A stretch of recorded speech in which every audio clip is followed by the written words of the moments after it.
রান্নার কিচেন। আজকে একটা রেসিপি করে দেখাবো। আজকে করবো মিষ্টি দই। কিভাবে মিষ্টি দই করি দেখতে থাকুন, শুরু থেকে শেষ পর্যন্ত ভিডিওটা দেখতে থাকুন। চলুন দেখ। এখানে নিয়েছি 500 দুধ, এখানে নিয়েছি টক দই এক বাটি চিনি, আর এখানে এই বাটিতে এক বাটি দুধ, গুঁড়ো দুধ। প্রথমে এখানে কড়া বসিয়ে দেবো, চালু করে দিলাম। আর এখানে ক্যারামেল বানাবো, চিনি দিয়ে দেবো, চিনিটাকে বিছিয়ে দেবো। এটাকে চিনিটাকে আস্তে আস্তে চিনিটা এখানে দিয়েছি। এখানে এই চামচাতে 2 চামচে জল দেবো, 2 চামচে জল দিলাম এই চামচাতে। এটা আস্তে আস্তে ক্যারামেল হবে। এবার চিনিটা একটু গলে গেছে, এবারে কালার চলে এসছে, ক্যারামেল হচ্ছে। এটা একটু হবে, এভাবে নাড়তে হবে, একটু যাবে না। এটাকে এবারে নাড়বো। আর এটা খুব বেশি কালার করা যাবে না, তেতো হয়ে যাবে, দইটা তেতো হয়ে যাবে। এরকম হয়েছে, আর একটু হবে। এখানে ক্যারামেল হয়ে গেছে, এখানে আমি বন্ধ করে দিলাম। এটা বন্ধ করে তবে একটু হালকা অল্প সামান্য জল দিয়ে দেবো। অল্প জল দিয়েছিলাম, এবার দুধটা ছেড়ে দিচ্ছি। এবার একটু চালু করে দিলাম। ঠান্ডা দুধ বলে বসে গেছে, এবারে এটা গলে যাবে গরম হলে। দুধটা হালকা গরম হয়েছে, এখানে আমার পাউডার দুধটা দিয়ে দেবো।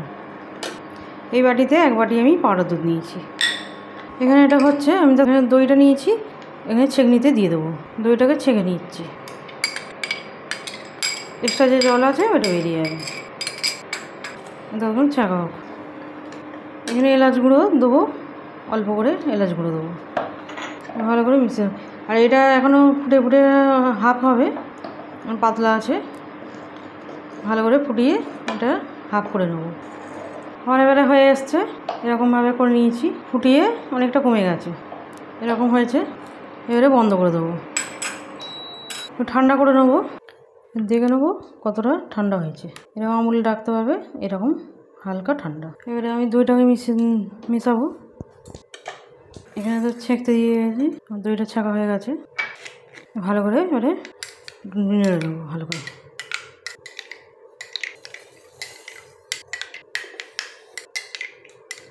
এবারে এটা দিয়ে দেবো, ভালো করে মিশিয়ে দেবো। ভালো করে আমি ফেটে নিয়েছি, এইভাবে ফেটানো হয়ে গেছে। এবার এখানে একটা ভাঁড় নিয়েছি, ভালো করে ধুয়ে পরিষ্কার করে নিয়েছি। এবার এদের দিয়ে দেবো। এখানে আমাদের হয়ে গেছে, দুটো ভরা, দুটোতে হয়েছে। এবার টিস্যু পেপারটা দিয়ে দেবো, এখানে একটা এরকম ঘরে দিয়ে দেবো। তারপরে এখানে এটাকে চাপা দিয়ে দেবো, এইভাবে চাপা দেবো। একদম মিষ্টি দই আমার একদম রেডি। আর আমি এটাকে ফ্রিজে রেখে দিয়েছিলাম, 4 ঘন্টা ফ্রিজে রেখে দিয়েছিলাম, ঠান্ডা হয়ে গেছে দইটা। এটাও হয়ে গেছে। আর কত সুন্দর হয়েছে, দেখি সুন্দর হয়েছে, পড়বেও না, খুব সুন্দর হয়েছে। কেটে আমি একটা দেখাবো কিরকম হয়েছে। কালারটা কত সুন্দর হয়েছে, পুরো মিষ্টির দোকানের মতো দই, মিষ্টি দই। আমার দই একদম রেডি। আমার রেসিপি যদি ভালো লাগে বন্ধুদের সাথে শেয়ার করবে, লাইক করবে আর সাবস্ক্রাইব করবে।